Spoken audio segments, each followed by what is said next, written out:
Shalom. All praises to Yahweh by Hashem Yahushai. Double honors to the apostles and elders of Great Millstone. And may Yahweh by Hashem Yahushai bring blessings upon you hopefully elect out there. This is just going to be a real quick because, something that I've just been observing through the spirit, because I do some of these app-based jobs, and I'm oftentimes when I'm doing my routes or whatnot, and pretty often I go to these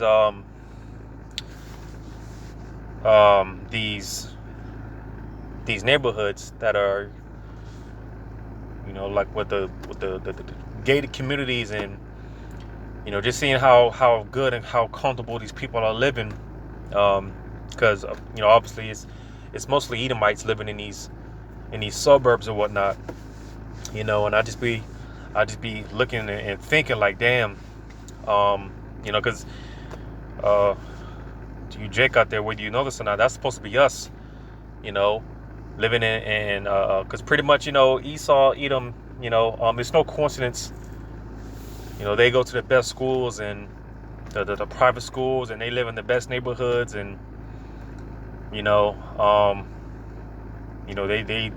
driving they drive the newest car. It's no coincidence, and like I said, I be noticing,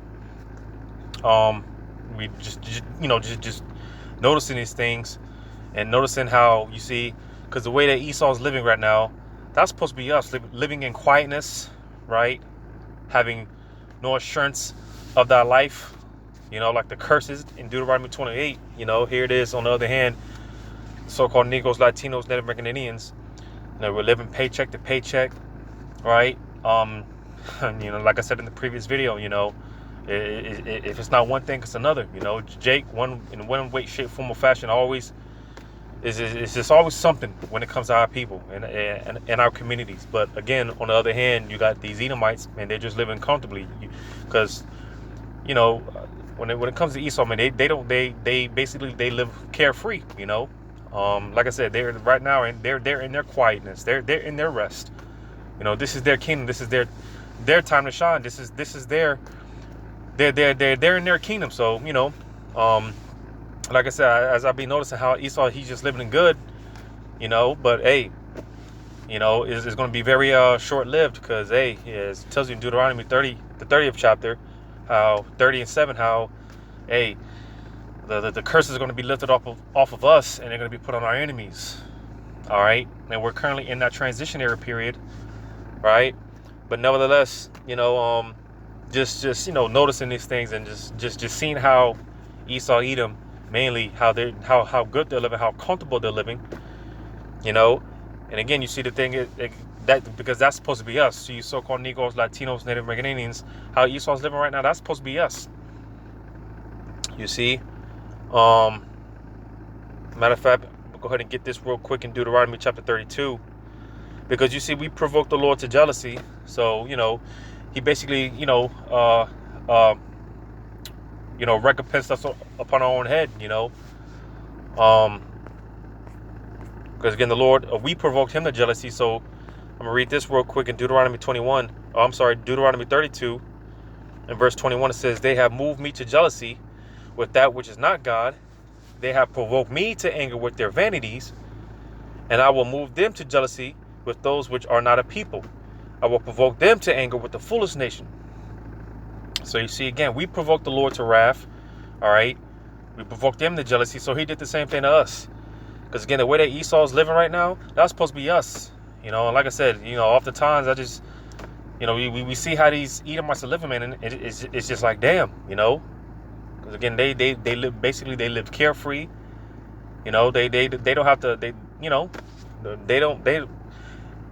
they have nothing to worry about. And that's supposed to be us. And you see, it can, make us jealous sometimes. But again, you see, hey, the Lord, we provoked him to jealousy, so he provoked us to jealousy with a people that was considered no people.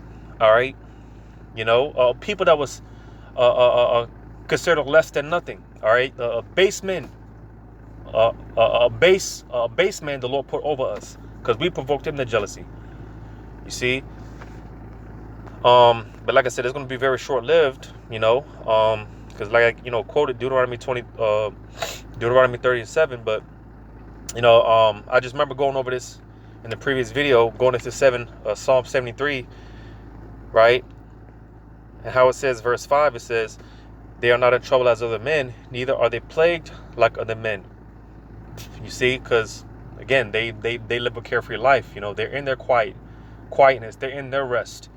All right, this is their time to live it up, have fun. You see, because you see, this is their heaven, right?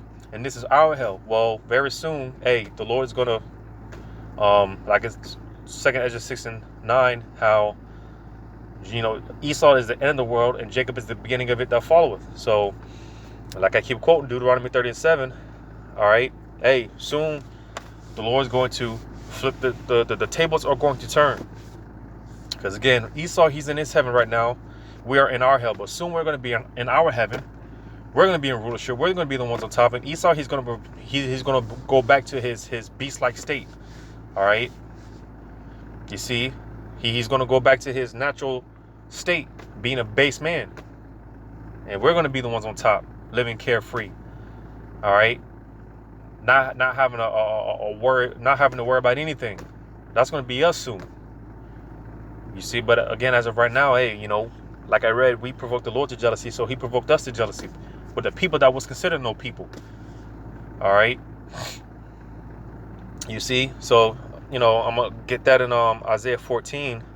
Because like I said, he's in his heaven right now. This is his time to rule. This is his time to have fun. This is his time to live it up. But it's going to be very short-lived. You see, get this in Isaiah chapter 14, going into Esau, Edom, right? Isaiah 14:12, it says, "How art thou fallen from heaven, O Lucifer?" And Lucifer is just, it's not talking about the spiritual demon Satan. That it just simply means a light bearer.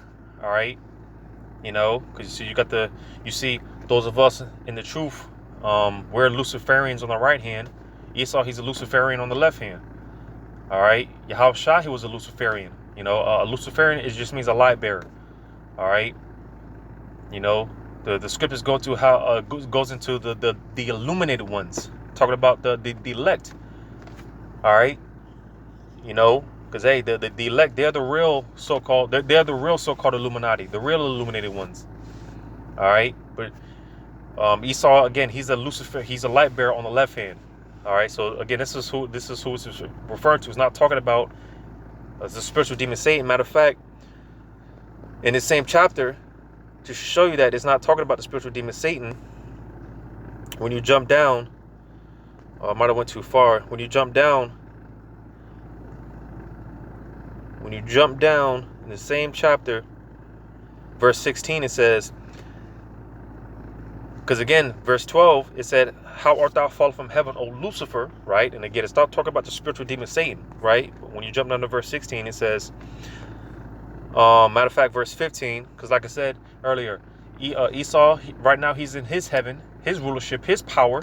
We are in our hell, all right? Captivity, slavery, on the bottom, right? But soon that's going to change. So I'm going to jump down to verse 15. It says, "Yet thou shalt be brought down to hell, to the sides of the pit." So again, Esau, he's in his heaven, and we are in our hell. But soon we're going to be in our heaven, our rulership, our power. He's going to be brought down to the pits of hell, slavery, captivity, right? It says, "They that see thee shall narrowly look upon thee, and consider thee, saying, Is this the man that made the earth to tremble, that did shake kingdom?" So you see, again, the Lucifer is not talking about the spiritual demon Satan. All right, it's talking about a man, as it said here. It's saying, "Is this the man?" All right, talking about a man. All right, and even more so, a nation, a particular nation of people. All right, the Edomites. All right, so it's not talking about the spiritual demon Satan. So jumping back up to verse 12, it says, "How art thou fallen from heaven, O Lucifer?" As I read in verse 16, it's talking about a man, and more so a particular nation of people.